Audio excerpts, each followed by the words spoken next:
One night, during a reception at a house in Milan, I met a man about 40 years old who looked handsome because of his clothes. I was meeting him for the first time. He seemed to be a gentle person, but with an air of sadness. Your outfit looks amazing. Who's your tailor? Well, nearly no one knows him. Still, he's a great master. Can I... Oh, try. His name is Cortesilla, Alfonso Cortesilla, Ferrara 17.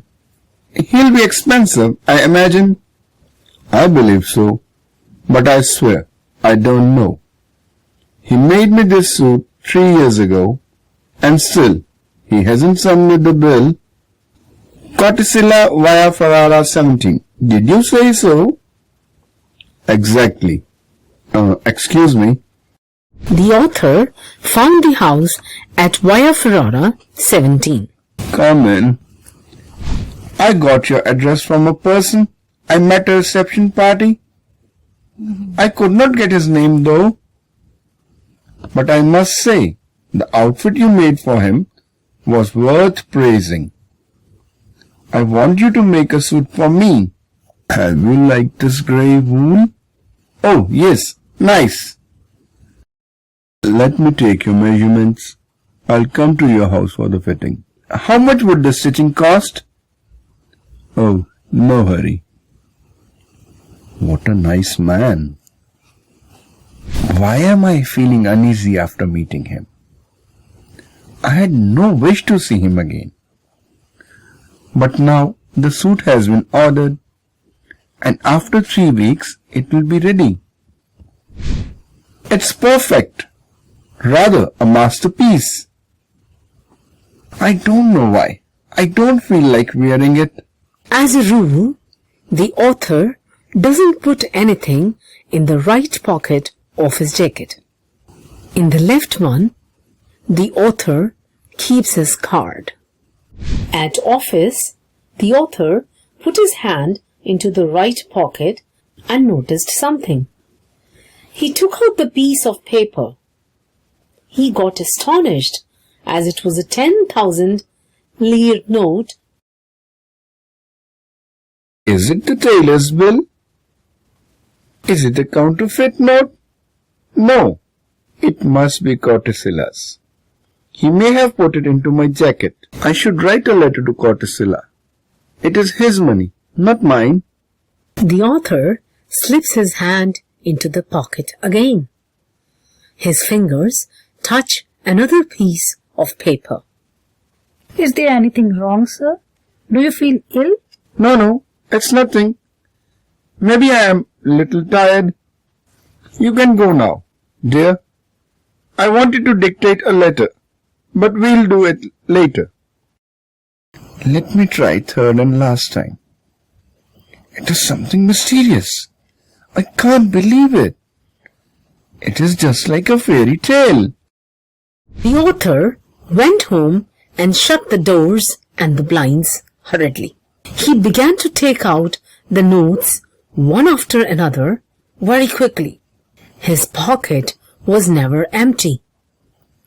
He did it again and again with a fear that the miracle may end any time. But at a certain point, the flow of money diminished.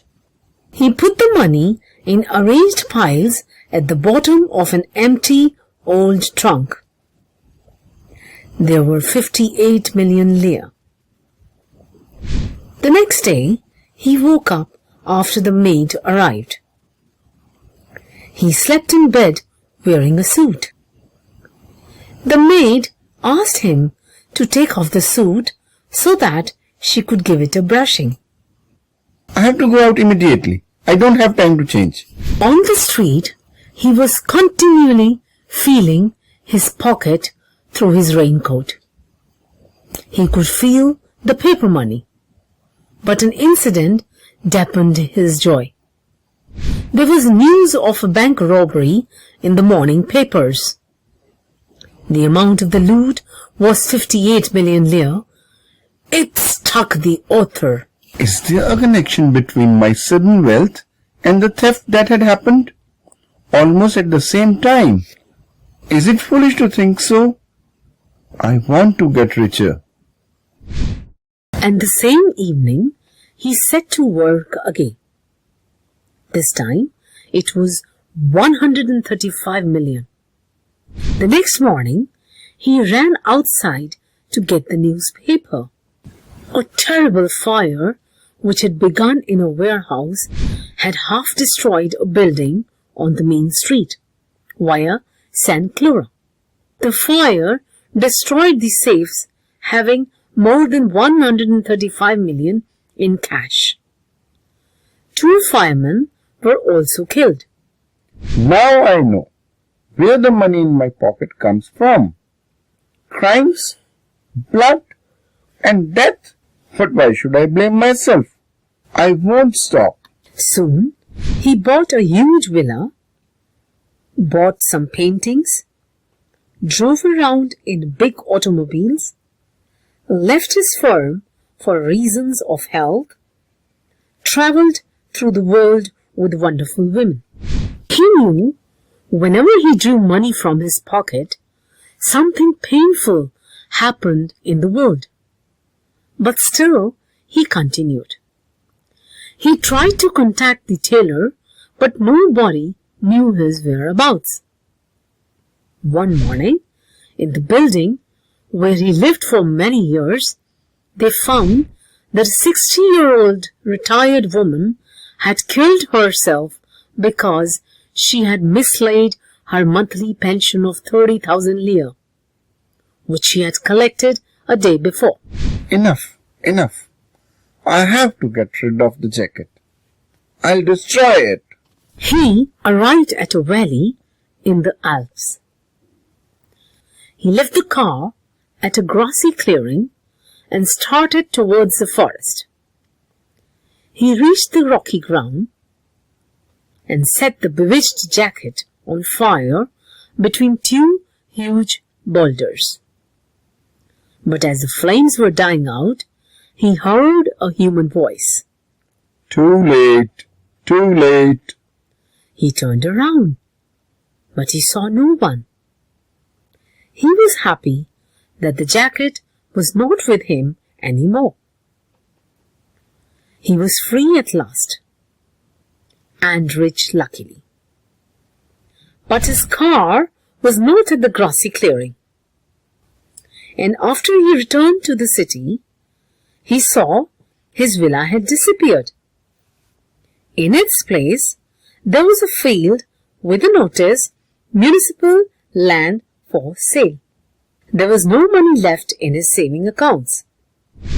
And there was dust, nothing but dust, in his old trunk.